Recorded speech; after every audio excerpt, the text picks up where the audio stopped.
It started as a peaceful spiritual journey, and ended in a way no one could have imagined. A single moment on a quiet road near Medina changed dozens of lives forever. And tonight, we walk through the story that has left families across India searching for answers, strength, and closure. Early Monday morning, when most of the world was still asleep, a bus carrying Umrah pilgrims from Hyderabad was making its way from Mecca to Medina.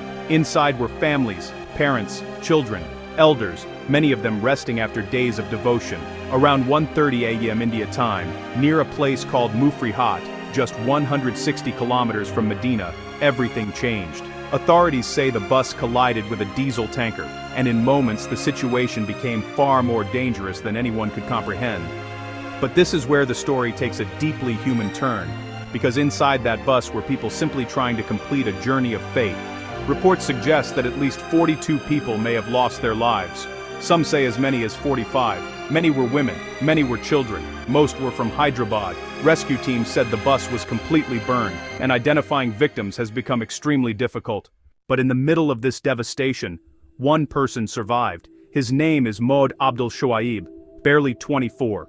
He was seated near the driver, just close enough to escape, just far enough to survive. He's in the hospital now, and his account may eventually give families the answers they desperately need.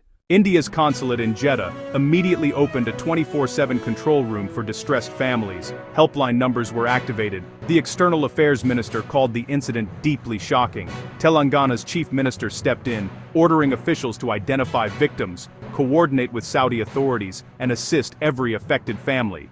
Even Hyderabad MP Asaduddin Owaisi confirmed that many pilgrims had booked through local travel agencies, and he's pushing to ensure the families receive all possible support. This journey was meant for prayer, a moment of connection, a moment of peace. But what happened on that highway is a reminder that life can change in seconds, even during our most sacred moments. For the families waiting back home, this is not just news. It's a silence no words can fill. And yet, in the middle of unimaginable loss, people across India, Saudi Arabia, and beyond have come together in solidarity, because sometimes, even in the darkest hours, humanity finds its brightest light.